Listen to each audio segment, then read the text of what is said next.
हर हर महादेव। प्रिय भक्तों, कुकू भक्ति चैनल में आपका स्वागत है। क्या भक्ति भाग से बड़ी हो सकती है? क्या एक भक्त की सच्ची पुकार विधाता के लिखे को भी बदल सकती है? आज हम सुनेंगे दो ऐसी ही चमत्कारी कथाएं जो आपके रोंगटे खड़े कर देंगी। ये कथाएं परिणाम हैं कि जब हम भक्त का विश्वास अटूट होता है तो भोलेनाथ अपनी सारी सीमाओं को तोड़कर उसकी रक्षा के लिए आते हैं। तो आइए पूरी श्रद्धा के साथ इस दिव्य अनुभव का हिस्सा बने। हे प्रिय भक्तों, तो आइए आज सुनते हैं महादेव की ऐसी एक कहानी जो आपके मन में महादेव के प्रति जो भी श्रद्धा भक्ति है उसे और अधिक बढ़ा देगी। ये कहानी एक ऐसे शिव भक्त की है जो आपके रोंगटे खड़े कर देगी, तो आपको रुला देगी। हे प्रिय भक्तों, अगर आप इस चैनल पर पहली बार आए हैं तो चैनल को सब्सक्राइब कर लीजिए और वीडियो को आधा अधूरा छोड़ के मत जाइए, क्योंकि कहते हैं आधा अधूरा ज्ञान बिल्कुल भी नहीं लेना चाहिए और भगवान का अनादर होता है। तो आप शुरू से एंड तक इसे जरूर सुनिएगा, वरना आप यहाँ से भी जा सकते हैं। तो आइए कथा को प्रारंभ करते हैं। उत्तराखंड में स्थित केदारनाथ धाम में के बारे में आप सभी जानते होंगे। यहाँ के देव महादेव का सबसे पवित्र और बहुत ही प्राचीन मंदिर भी है। तो आज की कथा एक सच्चे शिव भक्त की कथा है और यहाँ जो घटना है घटित हुई थी केदार धाम में बहुत समय पहले की बात है, जब हमारे देश में बस और ट्रेन की अच्छी सुविधाएं नहीं थी तो लोगों को पैदल ही सफर करना होता था। जो लोग आर्थिक रूप से सक्षम नहीं थे हम वह पैदल ही यात्रा करते थे, बल्कि धनवान लोग बैलगाड़ी या घोड़े का सहारा लेकर यात्रा किया करते थे। उसी समय की एक अत्यंत ही निर्धन शिव भक्त ने भी भगवान केदारनाथ ज्योतिर्लिंग के दर्शन करने का प्रणय लिया और पैदल ही अपनी यात्रा उसने प्रारंभ कर दी। रास्ता तो उसे पता नहीं था, इसलिए वो रास्ते में जो भी लोग मिलते उन्हीं से केदार धाम का रास्ता पूछने लगा और पूछ कर आगे बढ़ने लगा। मन में भगवान शिव के दर्शनों की बहुत ही इच्छा थी। भगवान शिव का वह परम भक्त था। घर पर भी वह नियमित रूप से भगवान शिव जी की पूजा पाठ किया करता था। जब वह अपने घर के निकला तो उसके घर से वह काफी दूर तक आ गया था। केदारनाथ धाम बहुत दूर था। सफर करते करते उस परम शिव भक्त को 2 महीने बीत गए। रास्ते में भूखा प्यासा थका हारा निरंतर चलता रहा। जहां कहीं मांगने में कुछ खाने को मिलता तो उसकी तो प्रेम से खा लेता और भगवान शिव अपना ध्यान लगाए रखता था। जब वह केदारनाथ पहुंचा तब उस समय वहां पर बहुत ही बर्फ पड़ रही थी। ऐसा लग रहा था कि मानो मंदिर बंद है और वहां पर कोई भी नहीं है। हे प्रिय भक्तों, ये बात भी आप जानते ही होंगे कि केदारनाथ के पट 6 महीने के लिए खुलते हैं और 6 महीने के लिए पूरी तरह से बंद रहते हैं, क्योंकि वहां सर्दी के मौसम में भीषण ठंड पड़ती है और बर्फबारी भी इतनी होती है कि वहां पर किसी भी प्राणी का जीवित बचना बिल्कुल भी असंभव हो जाता है। 1-2 महीने की सफर की थकान भूखा प्यासा वह परम भक्त किसी तरह से जब केदारनाथ धाम में पहुंचा तो वहां उसने देखा कि बर्फ गिरने लगी। ठंड की शुरुआत हो गई। उसने देखा कि मंदिर पुजारी जी मंदिर के पट बंद करके अपने घर की ओर जाने की बिल्कुल तैयारी कर रहे थे। तो वो तुरंत अपने आदर शक्ति समेटकर किसी तहत से पुजारी के पास पहुंचा। जब वह पुजारी जी के पास पहुंचा तो पुजारी जी तक पट बंद कर चुके थे। उसने पुजारी से कहा, आग्रह किया, पुजारी जी मुझे एक बार केदारनाथ महादेव जी के दर्शन करने दीजिए। मैं बड़ी मुश्किल से किसी तरह से पैदल की यात्रा करके यहाँ तक पहुंचा हूँ। हे पुजारी जी, मुझ पर इतनी कृपा तो कीजिए। लेकिन पुजारी जी उससे कहने लगे कि हे पुत्र, अब तो मंदिर पट बंद हो गए हैं और 6 महीने के बाद ही खुलेंगे। तुम एक काम करना, तुम 6 महीने के बाद आना। वैसे भी हम तो पट बंद हो चुके हैं, ऐसे में 6 महीने के बाद ही पूरे विधि विधान के साथ ही ये द्वार खोले जाएंगे। इसीलिए तुम 6 महीने के बाद ही बाबा केदारनाथ के दर्शन कर सकते हो। पुजारी जी के मुख से ऐसी बातें सुनते ही उस शिव भक्त की आंखों में आंसू आ गए। मन ही मन बहुत ही दुखी हो गया। उसने सोचा, इतने महीनों की कठिन तपस्या करके वो किसी तरह से यहाँ पहुंचा था, पर वहां आने के बाद भी उसे बाबा के दर्शन नहीं हुए। वो बड़ा दुखी हो गया। उसने फिर से पुजारी जी से कहा, आग्रह किया और उनके पैर तक पकड़ लिए और गिड़गिड़ाते हुए बोला, महाराज, मैं बहुत दूर से आया हूँ, मुझ पर थोड़ी तो कृपा कीजिए। बस मेरे बाबा के एक बार दर्शन करा दीजिए और मैं चला जाऊंगा। समझूंगा कि मेरा जीवन धन्य हो गया। हे पुजारी जी, मैं 2 महीने से पैदल चलकर जगह जगह रुककर किसी तरह से आया हूँ। ऐसा लगता था कि जैसे मैं तो जीवित ही नहीं बचूंगा। बस बाबा के दर्शन की इच्छा ने मुझे जीवित कर रखा है। मुझे एक बार बाबा के दर्शन तो करा दीजिए, हे प्रिय भक्तों। लेकिन पुजारी जी की बात ने उसकी एक भी नहीं सुनी और कहा, हे पुत्र, अगर दर्शन करना है तो फिर 6 महीने के बाद ही यहाँ पर आना, और अगर तुम वापस नहीं जा सकते तो फिर 6 महीने की तक यहाँ पर रुक जाओ। लेकिन ध्यान रखना, इस ठंड और बर्फ में तुम यहाँ पर एक रात भी नहीं ठहर पाओगे। इसलिए अगर जीवित बचना चाहते हो तो वापस लौट जाओ। यदि जीवित रहते हो तो दोबारा से आकर दर्शन कर लेना। इस समय तो हम पट बंद कर चुके हैं और जब नहीं खोल सकते तो फिर पुजारी जी ने उसे जाने के लिए कह दिया। उधर पुजारी जी भी चल पड़े। पुजारी जी के जाने के बाद वह निर्धन शिव भक्त बहुत ही उदास दुखी होकर मंदिर के बाहर ही बैठ कर रोने लगा। उसने ये मन बना लिया कि अब तो मैं बिना दर्शन किए यहाँ से हिलूंगा भी नहीं, मैं घर वापस जाऊंगा भी नहीं, चाहे मुझे 6 महीने यहीं पर क्यों ना बिताना पड़े। उसे अपने महादेव जी के पर पूरा विश्वास था। उसे विश्वास था कि महादेव जी कोई ना कोई लीला अवश्य दिखाएंगे और उसे दर्शन भी जरूर देंगे और वह बाबा केदारनाथ के दर्शन भी जरूर कर पाएगा। मन में ऐसा निश्चय करके, और निश्चय कोई आसान नहीं था, पक्का विश्वास था, पूर्ण विश्वास था उसे अपने महादेव जी पर। ये सोचकर उसने वहीं पर मंदिर के बाहर ही रुकने का प्रण लिया। हे प्रिय भक्तों, कहते हैं कि भोलेनाथ बहुत ही दयालु हैं, उनकी लीलाएं भी अपरंपार होती हैं। हे प्रिय भक्तों, अब तो भक्त महादेव जी के दर्शन के बिना मान ही नहीं रहा था। कहते हैं कि भगवान दयालु हैं, अपने भक्तों की पुकार पर तुरंत दौड़े चले आते हैं।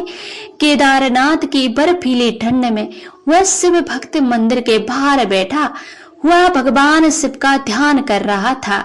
चारों तरफ बर्फ पड़ रही थी और उस कड़कड़ाती ठंड में वह बस भगवान का ध्यान करते हुए बैठा रहा। रात हुई। रात होते ही ठंड बढ़ गई। उसके हाथ पैर, उसका पूरा शरीर शून्य होने लगा। इतनी ठंड थी कि उस जगह पर किसी भी मनुष्य के लिए एक पल भी रहना बहुत कठिन था, लेकिन वह बस वहीं बैठा रहा। उसने सोच लिया था कि अगर बिना दर्शन किए भी मेरी मृत्यु हो गई जाती है तो भी मैं यहीं मंदिर के बाहर द्वार पर ही बैठा रहूंगा। इस तरह वो मन में इच्छा लिए हुए बाबा के दर्शन पर बैठ गया है। हे प्रिय भक्तों, देखिए, जब हमारे मन में भगवान के प्रति विश्वास होता है तो चाहे कितनी भी मुश्किलों क्यों ना हो आ जाए, हमारा विश्वास डगमगाता नहीं है। कहते हैं भगवान भोलेनाथ किसी न किसी रूप में आकर हमें हर मुश्किल से उभार ही लेते हैं। तो हम भक्त भी इसी तरह वहां पर बैठा रहा। रात हो गई। रात होते समय अंधेरे में एक अघोरी बाबा उसे अपनी ओर आते हुए दिखाई दिया। देखते ही देखते वह अघोरी बाबा उसके पास आ गए और उन्होंने उसके सिर पर हाथ रखकर पूछा, पुत्र, तुम इस समय यहाँ पर क्या कर रहे हो? और फिर उस शिव भक्त ने अघोरी बाबा को सारा हाल कह सुनाया। अघोरी बाबा ने सुना तो कहने लगे कि बेटा, तुम निराश मत होना, मंदिर के द्वार भी खुलेंगे और तुम बाबा के दर्शन भी करोगे, जरूर कर पाओगे। फिर उन अघोरी बाबा ने उस भक्त से कहा कि बेटा, तुम थक जाएंगे, एक काम करो, मेरे पास थोड़ा सा भोजन है, उसे खा लो और आराम कर लो। तुम्हें ठंड भी लग रही है, इतनी तेज बर्फ पड़ रही है, तो मैं तुम्हारे लिए थोड़े आग जला देता हूँ, तुम आग भी तप लेना। और जब अघोरी बाबा ने उसे अपने लाए हुए खाने में से थोड़ा सा हिस्सा दिया तो उसने खाकर वो तिरपंत हो गया। बाबा ने आग जलाई, शिव भक्त ने आग तप ली। फिर शिव भक्त ने बहुत थक गया था, उसने खाना खाया और आग की गर्माहट के सामने जाने कब उसकी आंख लग गई, उसे पता ही नहीं चला। दूसरी सुबह जब उसकी आंखें खुली तो वो सूरज की पहली किरण जब उसकी आंखों पर पड़ी तो सूरज की रोशनी से उसकी आंखें खुल गई। आंख मलते हुए वह इधर इधर देखने लगा। उसने देखा कि अघोरी बाबा तो वहां पर थे ही नहीं और बर्फ भी साफ हो गई थी। वह भयानक भीषण वाली ठंड उसे नहीं लग रही थी। सारी बर्फ हट चुकी थी और ऐसा लग रहा था कि जैसे वह मौसम भी सर्दियों का नहीं था। और उसे आश्चर्य हुआ कि केदारनाथ तो लगातार 6 महीने केवल बर्फ ही बर्फ पड़ती है, लेकिन अचानक से ये क्या हो गया है। थोड़ी देर के बाद उसने देखा कि मंदिर के पुजारी जी ने अपने साथियों के साथ मंदिर की ओर ही चल आ रहे थे। जब पुजारी जी मंदिर के पास पहुंचे तो शिव भक्त ने बड़ी जिज्ञासा से पूछा, हे पुजारी जी, क्या मंदिर के द्वार आज ही खोले जाएंगे? तो पुजारी जी ने कहा, हाँ बेटा, आज ही खोल दिए जाएंगे। आज पूरे 6 महीने की सर्दियों के बाद भक्तजन बाबा केदारनाथ के दर्शन भी कर सकेंगे। हे प्रिय भक्तों, पुजारी जी पहले तो उस भक्त को पहचान ही नहीं पाए। ऐसा सुनकर उस शिव भक्त ने कहा कि पुजारी जी, 6 महीने बाद, लेकिन आप तो कल ही मंदिर के द्वार बंद करके गए थे। ऐसा सुनते ही पुजारी जी ने अपने दिमाग पर जोर डाला और कहा कि तुम तो वही हो ना जो 6 महीने पहले भगवान केदारनाथ के दर्शन के लिए आए थे, लेकिन उस समय मंदिर के पट बंद हो गए थे और तुम दर्शन नहीं कर पाए थे। और उस भक्त ने कहा कि हाँ पुजारी जी, मैं वही तो हूँ, लेकिन तुम 6 महीने पहले नहीं, मैं तो बल्कि कल ही आया था और रात में मैं यदि मंदिर के द्वार पर ही सोया था। आज आप इतनी जल्दी आ गए, 6 महीने खांसे हो गए हैं। भक्त की बात को सुनकर पुजारी जी को बड़ा संदेह हुआ और पुजारी जी की ये भी जानते थे कि यहाँ पर बहुत सारी ऐसी घटनाएं होती रहती हैं जो इसमें भोलेनाथ करते हैं। उस समय की बात को सुनकर पुजारी जी को कुछ संदेह हुआ तो उन्होंने उससे पूछा कि पुत्र, अच्छा बताओ, रात में तुम्हारे साथ क्या हुआ था? तब उस मासूम शिव भक्त ने पुजारी जी को रात की सारी घटना, सारी बातें बता दी। कहने लगा कि बाबा, रात मेरे पास एक अघोरी बाबा आए थे। बहुत तेज ठंड पड़ रही थी, मैं भूखा भी था, तो उन्होंने मुझे खाना दिया और आग तपने के लिए जलाई, फिर मुझे आराम करने का कह दिया। तो पुजारी जी बोले कि बेटा, वो बाबा कैसे दिखते थे, जरा बताओ तो। शिव भक्त कहने लगा एकदम अघोरियों की तरह, लंबे लंबे बाल, हाथ में त्रिशूल और माथे पर त्रिपुंड था। बस इतना सुनते ही पुजारी जी को और उनके साथी उस शिव भक्त के चरणों में गिर पड़े और कहने लगे कि हे पुत्र, तुम तो धन्य हो, तुम नहीं जानते तुम्हारे पास खुद महादेव चलकर आए थे और उन्होंने अपनी योग्य माया से तुम्हारे 6 महीनों को एक रात में बदल दिया, काल खंड को छोटा कर दिया। बेटा, ये सब तुम्हारी सच्ची भक्ति और श्रद्धा के कारण हुआ है। हम इतने वर्षों से भगवान की भक्ति कर रहे हैं, लेकिन आज तक भगवान के दर्शन नहीं हो पाए, लेकिन तुम्हें तो साक्षात भगवान शिव ने दर्शन दिए हैं, तुम्हारी रक्षा भी की। हे प्रिय मित्रों, आइए प्रार्थना करें महादेव जी को। जो भी भक्त आज इस अमृत वाणी को सुन रहा है और इसे अंत तक पूरा मन से सुनेगा, उनके जीवन में आपकी कृपा सदा बनी रहे और उनके सभी कष्ट दूर हों। मित्रों, इस अद्भुत वाणी को सुनने से पहले अपने विचार और भक्ति को भक्त करते हुए नीचे कमेंट में हर हर महादेव जरूर लिखें। हे प्रिय भक्तों, यही कारण है कि केदारनाथ को जागृत महादेव कहा जाता है। कहते हैं कि बाबा अपने भक्तों को बहुत ही जल्दी दर्शन देते हैं। जो भी भक्त अपने मन में बाबा के दर्शन की इच्छा से रखते हैं, बाबा उनकी रक्षा भी करते हैं। ओम नमो नारायण।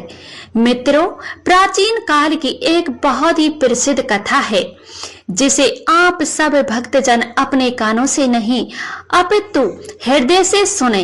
एक समय की बात है, भारतवर्ष के मध्य में एक अत्यंत समृद्ध नगर बसा हुआ था। उसी नगर में एक धनी सेठ निवास करता था, जिसका व्यापार दूर दूर तक फैला हुआ था। उसके पास धन दौलत, सोने चांदी, हीरे मोती की कोई भी कमी न थी। उसका घर की किसी राजमहल से कम नहीं था, जिससे अनेकों दासियां दिन रात सेवा करने में लगे रहते थे। सेठ इस भाव से बड़ा ही दयालु था और धर्म आत्मा। वह भगवान शिव जी का अनन्य परम भक्त था। उसकी हर सांस में, हर विचार में केवल भगवान भोलेनाथ का ही वास था। वह सदैव उनका ध्यान करता, उनके नाम का कीर्तन करता और उनकी महिमा का गुणगान करता रहता था और कथाएं भी करता था। इतने उच्च कोटि के भक्त थे कि बिना भगवान शिव जी की पूजा किए वह जल तक नहीं आग्रह करते थे। सभी पूजा पाठ वह संपन्नता के साथ करता रहता था। दिन बीतते गए और उनका जीवन भगवान के प्रति समर्पित हो गया। सेठ धनधान्य और समस्त सांसारिक सुखों से परिपूर्ण था, किंतु उसके जीवन में एक बहुत बड़ा गहरा दुख था जो उसे भीतर ही भीतर खोखला किए जा रहा था। उसके घर में कोई भी संतान ना थी। उसका विशाल आंगन एक सच्चे की विकलकारियों की संतका थी। इस अपार दुख को सूनेपन के बावजूद भगवान शिव के प्रति उसकी आस्था और विश्वास में कभी कोई भी कमी नहीं आई। वह ये मानता था कि जो भी कुछ भी उसके जीवन में घटित हो रहा है वह सब महादेव की इच्छा है। वह सप्ताह के 7 दिन 24 घंटे हर घड़ी हर पल उठते बैठते सोते जागते केवल शिव जी का नाम का ही जाप करता और उसकी दिनचर्या शिव जी के भक्ति से ही प्रारंभ होती और शिव भक्त में ही लीन होकर समाप्त हो जाती। वह प्रतिदिन ब्रह्मा मुहूर्त में उठकर स्नान दान करके इस वस्त्र धारण करता और सीधे नगर के प्रसिद्ध शिव जी के मंदिर की ओर चल पड़ता और वहां पहुंचकर वो ईश्वर अपने हाथों से शिव जी मंदिर की सफाई करता और शिवलिंग को गंगा जल से स्नान कराता।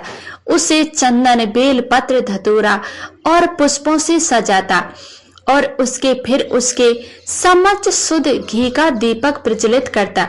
वह बड़ी ही श्रद्धा और भक्ति भाव से संग्रह होकर शिवलिंग के समक्ष अपना शीश झुकाता और घंटों तक ध्यान में बैठा रहता था। कैलाश पर्वत पर अपने पति भगवान शंकर के साथ विराजमान माता पार्वती प्रतिदिन अपने इस भक्त की अटूट श्रद्धा को देखती थी और सेठ जी का निस्वार्थ भक्ति भाव से उसकी पीड़ा और उसकी आस्था, ये सब केदारनाथ करुणामयी माता पार्वती का हृदय दरबिंद हो उठा। उनके मन में उस भक्त के लिए गहरी करुणा और आलस्य चले जाग उठा। एक दिन वह भगवान शंकर से बोली, हे प्रभु, हे मेरे स्वामी, आपका ये भक्त पृथ्वी लोक पर कितनी श्रद्धा और कितने प्रेम से आपकी पूजा अर्चना करता है। उसके जीवन में किसी वस्तु की कोई भी कमी नहीं है, फिर भी वह कितना दुखी है। आप तो सर्व अज्ञाता है, आप तो घट घट की जानने वाले हैं। आप इसकी झोली खुशियों से क्यों नहीं भर देते। हे दीन दयाल, हे जगत के पालनहार, इस पर अपनी कृपा दृष्टि डालिए और इसे एक पुत्र रतन का वरदान दीजिए जो आपके गुणगान गाए, अपने कुल का नाम रोशन करे और अपने पिता के जीवन के सोने पर को सार्थक करे। महादेव ने ध्यान मगन अवस्था में ही अपनी आंखें खोली और मंद मंद मुस्कुराते हुए कहा, हे देवी, मैं उसकी भक्ति से परिचित हूँ। महादेव के प्रति सेठ जी अटूट भक्ति और उसके विश्वास को देखकर माता पार्वती पूर्ण आग्रह किया, हे प्रभु, आप तो इतने कृपालु हैं, आप तो अब घंडदानी हैं। जो भी आपकी शरण में आता है, आप उसकी हर मनोकामना अवश्य पूरी करते हैं। आप सर्वेश्वर हैं। कृपया करके इस भक्त को संतान का सुख प्रदान करें और इसे करतार से करें, इसे और तरसाएं स्वामी, अब ना तरसाएं। इस पर भगवान शिव जी गंभीरता से पूर्वक उत्तर दिया, हे पार्वती, तुम्हारा कहना सत्य है।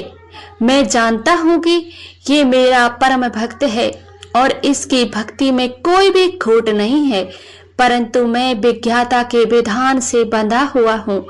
इसके भाग्य में, इसके प्रारंभ में संतान का सुख नहीं लिखा है। ये विधि का विधान है और मैं विधि का दार लिखे गए लेख को नहीं बदल सकता। प्रत्येक जीव अपने कर्मों का फल भोगने के लिए इस संसार में जन्म लेता है और इसका कर्म फल यही है कि ये निसंतान रहे। यह सुनकर माँ पार्वती का हृदय व्यतीत हो गया। उन्हें हठ पूर्वक कहा, हे स्वामी, यह कपात भी नहीं हो सकता है। आपका भक्त, इसने अपना सर्वस्व आपके समर्पित कर दिया है। इसको इसके लिए विधि का विधान बदलना ही होगा। आपको इसे एक पुत्र तो देना ही होगा। आपकी भक्ति का इतना सुंदर फल इसे अवश्य ही मिलना चाहिए। यदि आप अपने भक्त को पुकार नहीं सुनेंगे तो संसार में भक्ति और आस्था का क्या माल रह जाएगा। माँ पार्वती की ऐसी जिद का उनका हठ और अपने भक्त के प्रति उनका असीम स्नेह देखकर भोलेनाथ का हृदय पिघल गया और वह अपनी प्रिय पार्वती को दुखी नहीं देख सकते। उन्होंने माँ पार्वती की बात मान ली और अपनी योग माया से सेठ को पुत्र का वरदान दिया। साथ ही उन्होंने एक गंभीर चेतावनी भी दी, हे पार्वती, तुम्हारे कहने पर और तुम्हारी जिद के आगे झुककर मैं इसे पुत्र का वरदान तो दे रहा हूँ, परंतु ये पुत्र केवल 12 वर्ष तक ही जीवित रहेगा। इसकी आयु मात्र 12 वर्ष की ही होगी। 12 वर्ष की आयु पूरी होने पर इसका बालक काल आ जाएगा। इसकी मृत्यु निश्चित है। इसकी अंतिम नियति है। उसका उस समय सेठ मंदिर में ही एक कोने में बैठा हुआ सब कुछ सुन रहा था। उसने भगवान शिव और माता पार्वती के माध्य हुआ ये पूरा संवाद शब्द सुना, लेकिन वह ऐसा अभिनय करता रहा जैसे वह कुछ जानता ही ना हो, जैसे वो अनजान बना हुआ हो। भगवान शिव जी के पुत्र प्रति प्राप्ति का वरदान पाकर सेठ जी के मन में एक साथ खुशी और दुख दोनों का विकास लहरें उठने लगी और वह मन ही मन प्रसन्न भी था और उसका आगमन अब सूना नहीं रहेगा और इस बात से चिंतित भी था कि ये खुशी केवल 12 वर्षों की ही मेहमान है और उसने ये बात किसी को भी नहीं बताई और शांत भाव से घर लौट आया। पहले ही भांति सेठ और उसकी धर्म परायण पत्नी सेठानी प्रति सोमवार भगवान शिव जी की विशेष पूजा अर्चना व्रत करते रहे। उनकी भक्ति में अब और भी अधिक गहराई आ गई। समय अपनी गति से चलता रहा और उनकी उचित समय आने पर सेठानी गर्भवती हुई। पूरे 9 माह के बाद सेठ और सेठानी ने उस अजन्मे शिशु की रक्षा के लिए अनेकों व्रत और अनुष्ठान किए।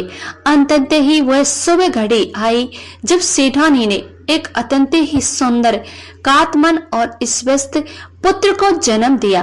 पुत्र के जन्म के समाचार से पूरे घर में, पूरे नगर में खुशियां छा गई। सेठ ने दिल खोलकर दान पुण्य किया, गरीबों को भोजन कराया और ब्राह्मणों को वस्त्र और स्वर्ण मुद्राएं दान दी। घर में उत्सव का माहौल था, लेकिन इन सब के बीच सेठ के मन में वे हमेशा 12 वर्ष के बाद आने वाले उस समय भयंकर संकट का भय किसी काले बदल की तरह डगराता रहता था। धीरे धीरे समय पंख लगाकर उड़ता गया। एक एक दिन करके, एक एक मास करके और एक एक वर्ष करके 11 वर्ष बीत गए। वह बालक अब बड़ा होकर अत्यंत ही सुंदर, तेजस्वी और बुद्धिमान दिखने लगा था। उसे आल कपायु में ये वेद शास्त्रों का ज्ञान प्राप्त कर लिया था। वह सेठ का प्यारा लाल था, अपनी माँ का दुलारा और सभी संबंधियों को आंखों का तारा था। सबका मधुर स्वभाव और उसकी कुसंगा बुद्धि सभी का मन मोह लेती। जब बालक ठीक 11 वर्ष का हो गया तो एक दिन सेठानी ने बड़े ही प्रेम से, उल्लास से सेठ से कहा, सुनिए जी, अब तो अपना लाल विवाह के योग्य हो गया है। देखिए तो कितना सलोन और कितना गुणवान है। हमें अब शीघ्र ही उसके लिए एक सुयोग्य कन्या देकर उसका विवाह कर देना चाहिए। तो अपने घर में बहू लाने के सपने देखने लगी। यह कहकर वह मन ही मन प्रसन्न होने लगी और भविष्य के सुनहरे सपने बुनने लगी। सेठ ने अब जब अपनी पत्नी के मुख से ये सुना तो हृदय कांप उठा और उसने अपने पुत्र की कपालों वाली बात को 11 वर्षों से उसने अपने सीने में एक भारी पत्थर की तरह दबा रखी थी। पुण्य याद आ गई। उसका चेहरा पीला पड़ गया। उसने अपनी पत्नी को पास बिठाया और कांपते हुए स्वर में उसे वो सारी सच्चाई बता दी जो उसने 11 वर्ष पूर्व मंदिर में सुनी थी। उसने बताया कि जिस तरह भगवान शिव जी के वरदान से वह पुत्र हमें प्राप्त हुआ है और 12 वर्ष की आयु के पूर्व होते ही इसकी मृत्यु निश्चित है। ये सुनकर सेठानी के पैरों तले से जमीन खिसक गई और वो इस वस्त्र रह गई। उसकी आंखों से आंसुओं की धार बह निकली। जिस पुत्र को उसने इतने लाड़ प्यार से पाला था, उसकी मृत्यु की बात सुनकर वह मूर्छित हो गिर पड़ी। होश आने पर सेठ ने उसे धीरज बधाया और कहा कि हमें महादेव की इच्छा का सम्मान करना होगा। तब सेठ ने अपने साले यानी कि लड़के के मामा को बुलवाया। उसका मामा भी एक समझदार और सुलझा हुआ व्यक्ति था। सेठ ने उसे एकांत में ले जाकर सारी बात विस्तार से समझाई। उन्होंने कहा, यह निर्णय लिया कि ये बालक तो उसकी अंतिम घड़ी से पहले ज्ञान और धर्म की नगरी काशी भेज देंगे ताकि वह भगवान विश्वनाथ की पवित्र भूमि पर अपने अंतिम दिन बिताए। उन्होंने अपने पुत्र को उसके मामा के संग विधा अध्ययन के बहाने काशी भेज दिया। ये निर्देश दिया कि रास्ते में जहां भी ठहरना जिस भी गांव या नगर में पड़ाव डालना, वहां पर भगवान शिव जी के नाम से यज्ञ, ब्राह्मण भोजन अवश्य करवाना। किसी भी भूखे को निराश मत लौटाना। सेठ का पुत्र अपने प्रिय मामा के साथ काशी की लंबी यात्रा के लिए निकल पड़ा। रास्ते में वे जहां भी रात को रुकते थे, वहां पर सुबह एक छोटा सा यज्ञ करते, ब्राह्मण को निर्धनों को आदर पूर्वक भोजन कराते और फिर आगे बढ़ते। अपनी पूरी यात्रा में शिव शंकर की महिमा का गुणगान करते और उनके भजन गाते आगे बढ़ रहे थे। एक दिन वे चलते चलते एक ऐसे भव नगर में पहुंचते हैं जहां एक बहुत बड़े राजा की इकलौती और अत्यंत ही रूपवती कन्या का विवाह हो रहा था। नगर के दुल्हन की तरह सजाया गया था। मामा भांजे ने रात्रि विश्राम के लिए एक धर्मशाला में डेरा डाल दिया और ये एक विचित्र संयोग की था। जिस राजकुमार से वह राजकुमारी का विवाह होने वाला था, उसकी एक आंख जन्म से ही खराब थी, अर्थात वो काना था। ये एक बहुत बड़ा रहस्य था जिसे लड़के वालों ने बड़ी चालाकी से लड़की से घर वालों से छिपा रखा था। बारात धर्मशाला के पास ही रुकी हुई थी। जब दूल्हे के पिता को इसमें एक राजा थे की नजर धर्मशाला के ठहरे हुए सेज के सुंदर तेजस्वी और सर्वगुण संपन्न पुत्र पर पड़ी, तो उसके मन में एक कुटिल विचार आया। उसने सोचा कि यदि विवाह की महत्वपूर्ण रस्में पूरी होने तक ये लड़का मेरे पुत्र के स्थान पर दूल्हा बन जाए तो हमारा भेद कभी भी नहीं खुलेगा और विवाह निर्विघ्न संपन्न हो जाएगा। दूल्हे के पिता ने लड़के के मामा के संपन्न किया और उसे एकांत में ले जाकर अपनी पूरी योजना बताई। उसने मामा को बहुत सारे धन, स्वर्ण और आभूषणों को लालच दिया और उसे इस बात के लिए मना लिया कि वह अपने भांजे को कुछ घंटों के लिए दूल्हा बना दे। मामा ने अब पहले तो मना किया, लेकिन फिर धन के लोभ में और ये सोचकर कि केवल वह रस्म तक ही तो बात है, वह सहमत हो गया। सेठ के पुत्र को शाही दूल्हे के वस्त्र पहना कर गए और उसे सजाया गया, संवारा गया और बड़ी धूमधाम के साथ बारात विवाह मंडप में पहुंची। विवाह की सारी रस्में, फेरे और अन्य अनुष्ठान बड़ी धूमधाम से खुशियों के साथ उसी नकली दूल्हे यानी सेठ के पुत्र के साथ निभाई गई। जब विवाह संपन्न हो गया और विदाई का समय निकट आया, तो सेठ के पुत्र ने अपनी अंतर आत्मा की आवाज सुनी। उसे लगा कि ये उस राजकुमारी के साथ बहुत बड़ा धोखा होगा। उसने अपनी ईमानदारी और सच्चाई का परिचय देते हुए जब उसे राजकुमारी के साथ कुछ क्षणों के लिए एकांत मिला, तो उसने दुल्हन की ओढ़नी के पल्ले पर कोले के एक छोटे से टुकड़े से लिखा कि तुम्हारा विवाह तो मेरे साथ हुआ है, पर जिस राजकुमार के साथ तुम्हें भेजा जाएगा वह एक आंख से काना है।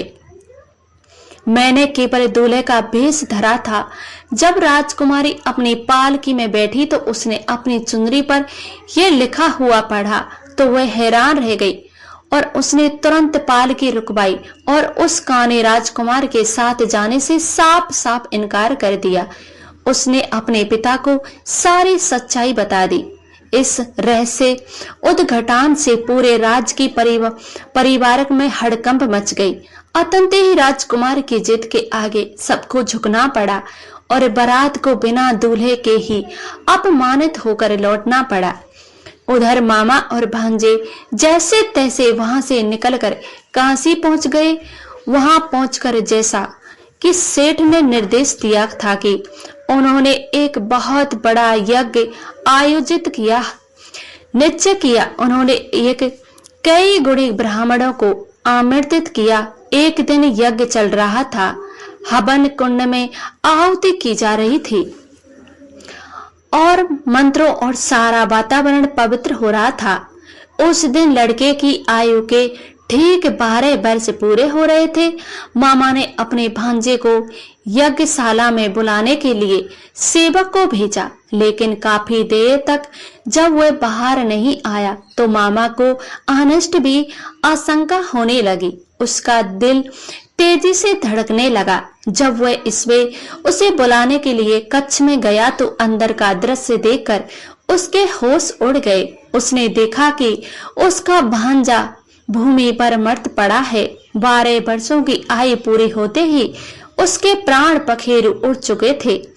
अपने प्राणों से प्यारे भांजे को अमृत देखकर मामा सुध बुध खो बैठा और फूट फूट कर विलाप करने लगा। उसे समझ नहीं आ रहा था कि अब वह क्या करे, अपनी बहन और जीजाजी को क्या मुंह दिखाएगा। लेकिन फिर उसने ईश्वर को संभाला और सोचा कि इस समय रोने बिलखने से कुछ नहीं होगा। सबसे पहले मुझे सेठ जी के आदेश अनुसार इस यज्ञ को निर्वत रूप से पूरा कराना चाहिए और इन सभी आमंत्रित ब्राह्मणों को भोजन कराना चाहिए। इस पुण्य कार्य को अधूरा नहीं रखना चाहिए। जब ब्राह्मण भोजन करके तृप्त होकर यहाँ से चले जाएंगे तो उसके बाद ही मैं अपनी छाती पीटूंगा और विलाप करूंगा। मामा ने अपने हृदय पर पत्थर रखकर ऐसा ही किया। उसने यज्ञ को पूर्ण करवाया, ब्राह्मणों को भरपेट भोजन करवाया, उन्हें दक्षिणा देकर विदा किया। इसके बाद वह अपने मृत भांजे के शरीर के पास बैठकर जोर जोर से चिल्लाने लगा। उसका करुण करदन आकाश को भी भेद रहा था। यह एक अद्भुत संयोग था कि ठीक उसी समय भगवान शिव जी और माता पार्वती आकाश मार्ग से भ्रमण करते हुए वहां से गुजर रहे थे। जब माता पार्वती ने किसी के इतने करुण विलाप की आवाज सुनी तो वह ईश्वर को रोक नहीं सके। वह ममता की मूर्ति थी। उन्होंने महादेव से कहा, हे प्रभु, ये कौन है इतना दुखी जो इस प्रकार विलाप कर रहा है? इसके रोने का क्या कारण है? इसकी पीड़ा का हरण कीजिए, कृपया मुझे बताइए। अपनी योग्य दृष्टि से भगवान शिव जी और माता पार्वती ने एक क्षण में ही जान लिया कि वहां क्या अनर्थ हुआ है और उन्होंने देखा कि सेठ के पुत्र के प्राणों का हरण हो चुका है।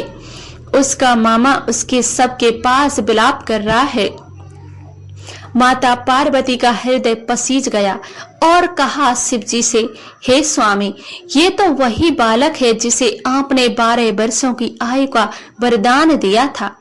आपके भक्त सेठ का पुत्र अब तो जीवित नहीं रहा। आपकी भक्ति का क्या ये फल हो निष्फल हो गया है? शिव शंभु, हे महाकाल, कृपया करें और इस बालक को पुण्य जीवित कर दें, इसे जीवन दान दें। यदि ये बालक जीवित नहीं हुआ तो इसके शोक में रोते रोते इसका मामा भी यहीं पर अपने प्राण त्याग देगा। वे अपने इस मर्त भांजे को लेकर अकेले अपने घर कैसे जाएगा? इस पर शिव शंभु ने माता पार्वती को समझाते हुए कहा, हे गौरा, हे प्रिय, इस बालक की आयु केवल 12 वर्ष की ही थी जो आज पूर्ण हो गई। इसने अपनी निर्धाग आयु भोग ली है। अब ये मेरे विधान से बाहर है। भला अब मैं इसमें क्या कर सकता हूँ? परंतु माता पार्वती ने अत्यंत आग्रह करते हुए कहा, हे नाथ, अब सेठ आपका परम भक्त है। उसने अपना संपूर्ण जीवन आप पर न्यौछावर कर दिया है। आप अपने भक्त को इतना दुखी और सहायक कैसे देख सकते हैं? आपको इस बालक को जीवन देना ही होगा, अन्यथा मेरा हृदय भी इस दुख को सहन नहीं कर पाएगा। अपनी प्रिय पार्वती के बार बार आग्रह करने पर अनेक आंसू देखकर और अपने भक्त के दायनिक रक्षा को देखकर महादेव का हृदय, जो भी भक्तों के लिए सदैव कोमल रहता है, दरबिंद हो गया। उन्होंने अपने विधान और बदले हुए सेठ के मृतक पुत्र को पुण्य जीवित कर दिया और अपनी अमृत में दृष्टि उस बालक पर डाली और देखते ही देखते बालक के शरीर में प्राणों का संसार होने लगा। वह लड़का ओम नमः शिवाय कहता हुआ ऐसे उठकर खड़ा हो गया मानो किसी गहरी नींद से जागा हो। मामा और भांजा दोनों अश्रुपूर्ण नेत्रों से भगवान शिवजी और माता पार्वती को दंडवत प्रणाम किया और कुछ दिनों तक काशी में रहकर और ज्ञान नार्जन करने के बाद मामा और भांजे अपने घर की ओर चल पड़े। रास्ते में उसी नगर से गुजरते हुए लड़के का विवाह उस राजकुमारी से हुआ था। जैसे ही उनका काफिला नगर के मुख्य द्वार पर पहुंचा तो उस राजकुमारी ने अपने महल की खिड़की से उसे तुरंत पहचान लिया। उसने दौड़कर अपने पिता राजा को ये सूचना दी।